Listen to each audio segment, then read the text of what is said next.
Welcome to TEDxFremontEastWomen. We are so honored and excited to have you share this entire day with us. TED is a nonprofit organization dedicated to sharing ideas and spreading ideas that are really worth something. So in 1984, the first TED conference happened, and there were 3 different worlds that came together: technology, entertainment, and design.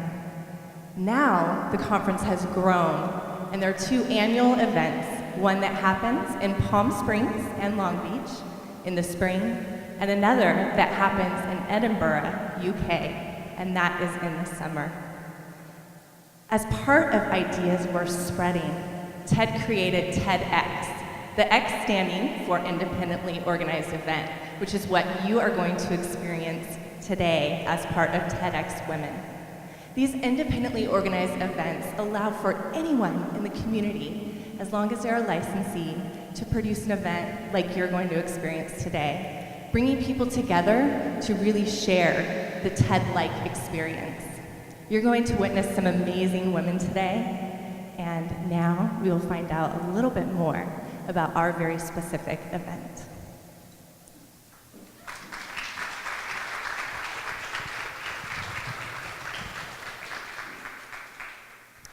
I've been watching TED Talks for a long time. The first TED Talk I saw was back in 2006, and it was from Majora Carter, who, for those who are not familiar with Majora, is a phenomenal woman, and she was talking about her environmental justice work in the South Bronx. At the time, I was teaching public speaking at the City University of New York, and I was so hungry for a way to be able to more effectively reach my students, because teaching them to be informative speakers or persuasive speakers wasn't really cutting it. And with TED, suddenly there was a new way to be able to inspire a new generation, to be able to be passionate about communicating. It became cool to get on stage and be real and authentic and to tell your story. When TEDxWomen premiered at the Paley Center for Media last year, it was somewhat of a bittersweet experience. I was completely jazzed by the talks that I had the opportunity to see. But this was happening all over the world, and this year, in over 120 cities. TEDxWomen is happening in China and in Cuba, but last year I couldn't help but think, why isn't it here in Las Vegas? And so I emailed Jessica, as I so often do when I have what I think is a great idea, and said, we must bring it to our community. And specifically, we must bring it downtown. Because I believe that we are in perhaps the most exciting time in our great city's history. I really do. I'm not just paying lip service to that. But I believe wholeheartedly that if we want to ensure that the hiccups to success that we've recently enjoyed are footnotes in history rather than reoccurring themes, that we have a responsibility to ensure that women's voices are brought into the conversation. And not just because it's the right thing to do, but because there's a business case that demands that we do it. We know that when corporations have women on their boards, they outperform those that don't. And just in October of this year, we learned from the Dow Jones that VCs are being recommended to invest in women startups or startups that have women on the senior executive team. So my hope for you today, as you listen to what's happening on this stage, is to think about, how do you take what's happening in this room and ensure that it spreads far and wide into our community?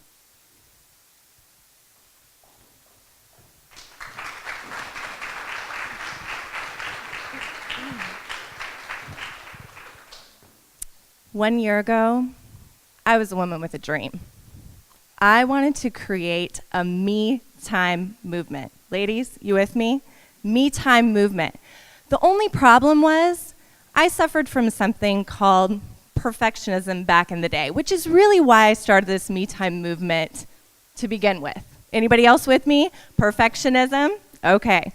So my big dream was to bring women here from all over the nation to Las Vegas for a weekend of extreme self-care. Now, I'm not talking just like manis and pedis and massages. Those are all fine, and those are totally me time. Please take advantage of them.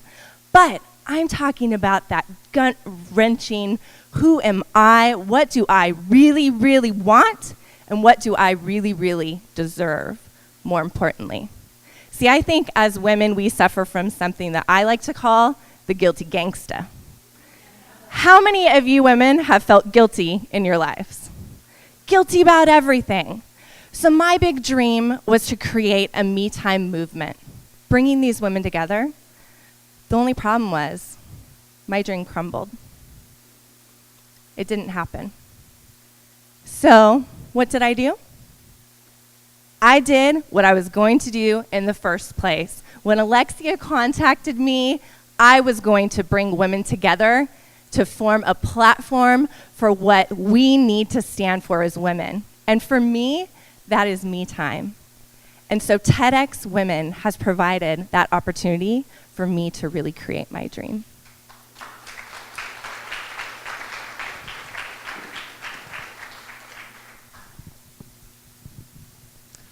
A woman with a voice is by definition a strong woman, but the journey to find that voice can be remarkably difficult.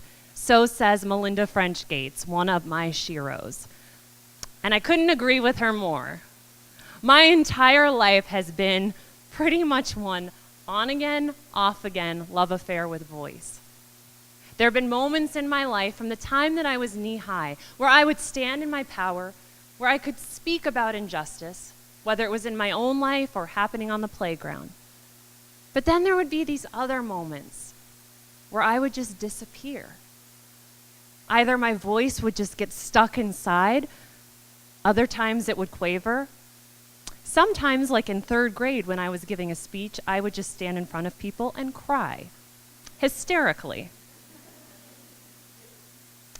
And as I've gotten older and my work has become more and more about not just being a public speaker, but inspiring other people and giving them the strategies and techniques to be able to stand in front of a room and feel what it's like to have eyes on you and to thrive, what I've identified is that it all comes down to one thing: story.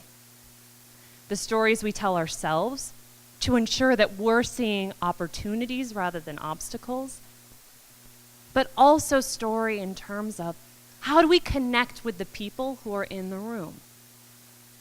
And that's what today is all about. You're going to see some phenomenal speakers. And when I say phenomenal, they're not just phenomenal because they've mastered public speaking. For those of you who are familiar with TEDx or TEDxWomen, it's about something so much more.